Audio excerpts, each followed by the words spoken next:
Selamat datang di Pondok 1 Kreasindo.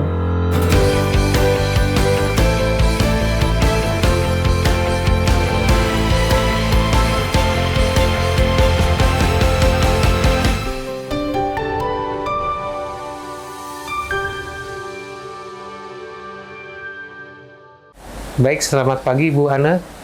Selamat pagi. Terima kasih sudah bisa menyempatkan waktunya untuk kita berbincang-bincang mengenai kisah perjalanan Bu Ana dari pertama kali mengenal bisnis ekspor sampai saat ini. Bahwa ekspor itu ternyata tidak susah dan pasti akan dibantu oleh PPIJP. Dulu namanya PPI ya Bu ya? Ya, di waktu kita ikut TLX pertama itu masih PPI. Sekarang PPIJP ya? PPIJP. Ya, singkatannya. Pusat Pelatihan Sumber Daya Manusia Ekspor dan Jasa Perdagangan. Oh. Oke, mungkin Ibu bisa ceritakan sedikit perusahaan Ibu berdiri dari tahun berapa?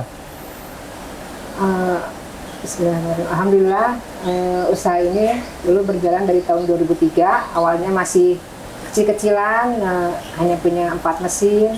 Alhamdulillah dengan berjalannya waktu, dengan semakin banyaknya order, kita pindah tempat di tempat baru. Oh, lokasinya dulu bukan di sini? Bukan di sini.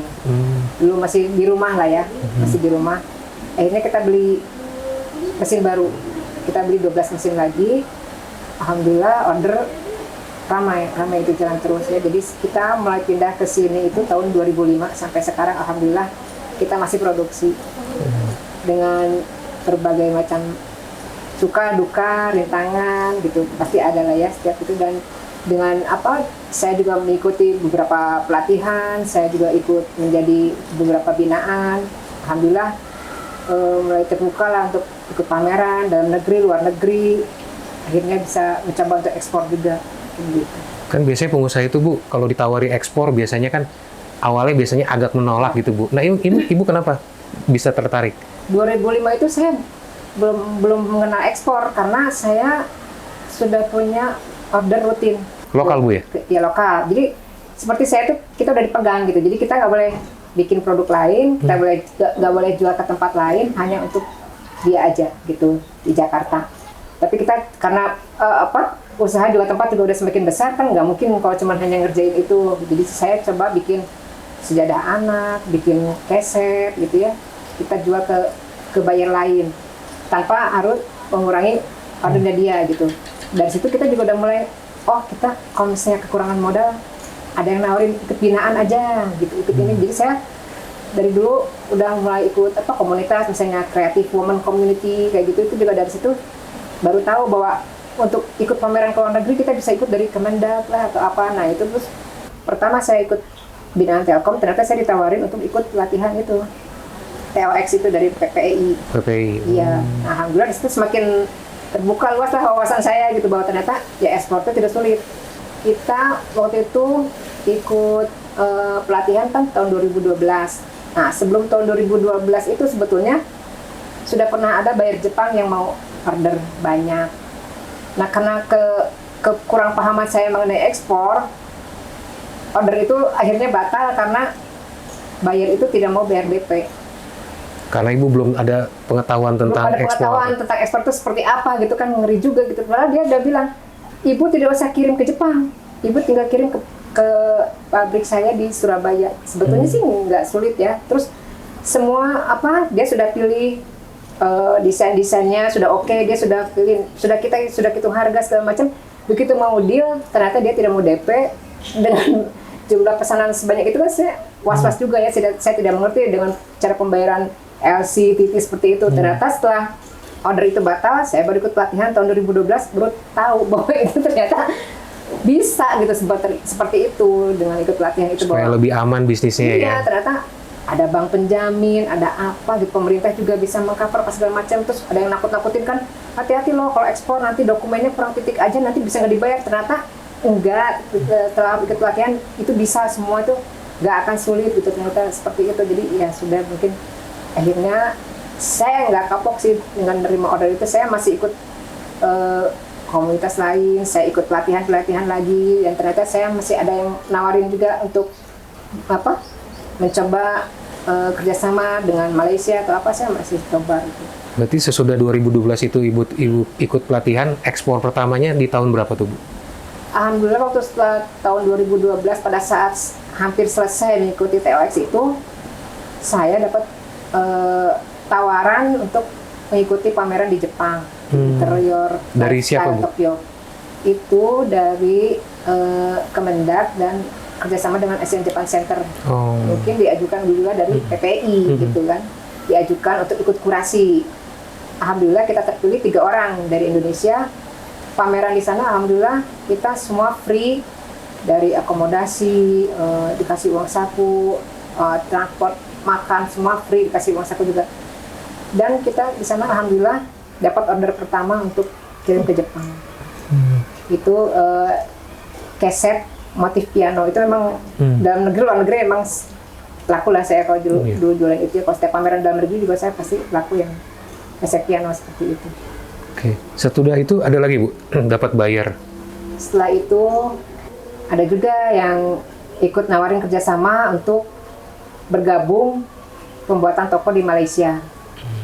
Jadi barulah dari situ dapat bayar dari Malaysia. Lagi. Nah, baru dari situ baru saya juga dapat bayar dari Malaysia. Alhamdulillah gitu. Jadi perjalanan itu ya panjang, semuanya berproses. Tapi ya alhamdulillah ekspor itu ya selama ini saya nggak terlalu sulit sih. Berarti kalau boleh dilihat sekarang bisnis Ibu kalau dipresentasikan lebih banyak lokal atau lokal masih bermain juga kan Bu? Ya, untuk sekarang lokal sih. Saya kan mungkin keadaan sekarang juga nggak terlalu bagus, tapi saya tetap masih dapat tawaran sih untuk ekspor. Kayak kemarin misalnya ada juga yang nawarin untuk ke Amerika, tapi ininya masih dihitung-hitung lah ya apa harganya gitu, jadi masih belum deal. Untuk biasanya ada juga yang ke Dubai juga saya pernah, karena waktu itu karena saya juga pernah ikut pameran di Dubai juga tahun 2011. Di Dubai alhamdulillah juga, walaupun waktu pameran itu pengunjung tidak terlalu banyak, tapi alhamdulillah orang Dubai itu suka dengan produk kita. Ada yang sampai ngeborong habis alhamdulillah gitu ya, sejadahnya alhamdulillah laris gitu. Nah ya mungkin dari situ kadang-kadang kendalanya sekarang gini, orang Jepang juga udah masih suka, ada beberapa yang masih berkunjung ke sini, cuman kendalanya sekarang dibandingkan dengan jarak, jadi mereka lebih, kata orang Jepang, mereka lebih dekat ke Cina ambilnya daripada ke Indonesia. Jadi seperti itu ya, mungkin jadi mereka sekarang orang-orang Jepang ngambil ke kita hanya untuk yang produk-produk yang premiumnya ya, jadi yang misalnya harganya bisa tinggi dia bisa ambil dari kita, tapi kalau mereka mau ambil yang murah-murah pasti mereka ambil dari Cina. Karena kata dia lebih dekat gitu. Kalau dari segi desain Bu, apakah ada perbedaan antara orang Jepang, kan Ibu ekspor ke Jepang, ke Malaysia, atau dipakai di lokal? Itu apakah orang Jepang minta khusus? Khusus. Kalau untuk desain Jepang pasti beda ya, mereka kasih desain sendiri kan. Mereka kasih desain sendiri, alhamdulillah kita juga bisa kerjakan sesuai dengan desain-desain yang mereka minta. Udah oke, harga juga oke. Beda dengan misalnya Malaysia juga beda lagi. Kalau misalnya sejadahnya mereka mintanya yang apa, terus warna-warna juga, untuk warna-warna untuk Malaysia biasanya warna-warnanya yang terang gitu ya, kayak merah, hijau. Tapi kalau untuk ke Jepang biasanya mereka mintanya warna-warna yang soft gitu. Desain-desainnya juga lucu-lucu, antik-antik. Saya juga pernah ikut difasilitasi dari untuk B2B dengan perusahaan Korea, pernah juga. Mereka juga udah bilang produk Ibu itu cocok sih sebetulnya, katanya dia untuk ke Korea. Cuman itu yang apanya Bu? Jarak. Dia mereka ambil tetap Cina gitu. Mereka juga. Jadi ya mungkin sekarang kendalanya seperti itu. Sebetulnya produk kami itu sudah cocok dengan mereka, cuman ya tinggal kendala itu aja. Mereka sekarang juga karena pengen ambil yang lebih murah, maka mereka ambil yang lebih dekat dari Cina. Sebetulnya produk saya sama produk Cina itu beda, ada bedanya gitu. Jadi kalau misalnya produk kita itu banyak desain-desain yang sulit, karena kita tuh semi handmade. Kadang mereka juga suka bilang, ya sih kalau Cina nggak mungkin sih bikin kayak gini, karena Cina bikin masal kan. Masal. Ya gampang aja pokoknya, mau lurus aja gitu, nggak mau lah mereka pasti ngerjain yang harus digunting, karena nanti mungkin kita bisa lihat di produksinya gimana kesulitannya pembuatan kita ini, karena kita ini crafting mesin bukan hand tap, kita pakai mesin seperti mesin jahit, jadi nggak mungkin bisa bikin motif yang kecil-kecil seperti sajadah-sajadah Turki, itu nggak mungkin. Tapi kalau yang hand tuf itu bisa pakai itu. Tapi kita selalu berusaha untuk bisa bikin motif-motif yang sulit lah gitu. Kita berusaha untuk itu supaya bisa menarik pelanggan. Kalau dari segi pemasaran, Bu, Ibu selama ini sampai saat ini pemasarannya pakai cara apa, Bu? Sekarang kita ikut juga masuk ke marketplace juga ada. Kita pernah masuk ke dekor rumah atau enggak Lazada lah, khususnya home decor ada. Kita juga sekarang coba untuk jual lewat Shopee kayak gitu, Tokopedia itu bisa juga. Dan kita juga punya website, kan ada juga website gitu. Jadi katanya orang-orang juga sekarang kalau misalnya mereka ngetik perlu keset atau saja pasti muncul produk tekstil kreasi dong gitu. Alhamdulillah gitu. Jadi sudah mulai banyak gitu yang nanya-nanya ke kita gitu, kalau yang cocok pasti langsung order, pasti mereka berkunjung lah ke sini gitu. Oke. Baik. Nah, pasti para pemirsa penasaran kan, ingin melihat bagaimana tempat produksi dari Ibu dan bagaimana yang tadi Ibu sampaikan kerumitan, kenapa lebih bagus daripada produk Cina. Boleh kami diizinkan, Bu, untuk melihat? Mari, silakan. Dengan senang hati supaya semua nggak penasaran produknya seperti apa sih. Nah, gitu mungkin ya. Baik, kita akan ke lokasi. Ya.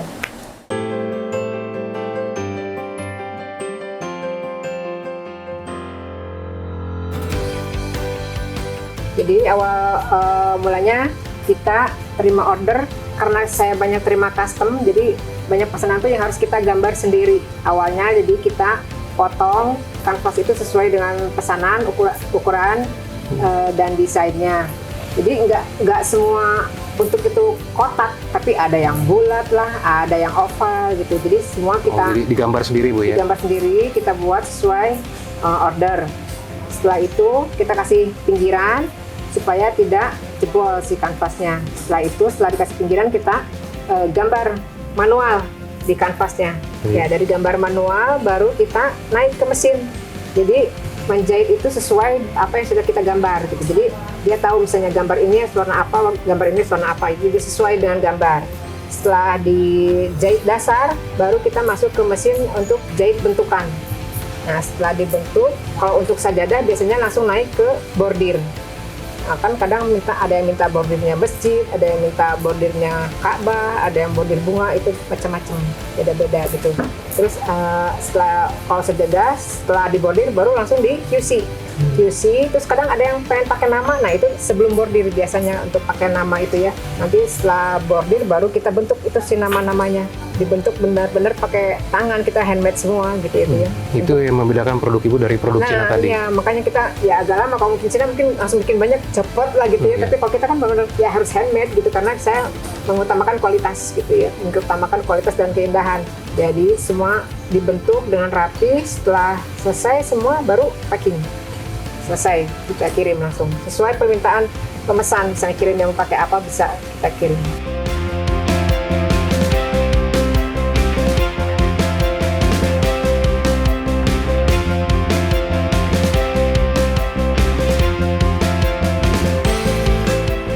Ya, ini beberapa produk yang sudah pernah kita ekspor. Yang ini pernah kita ekspor ke Malaysia.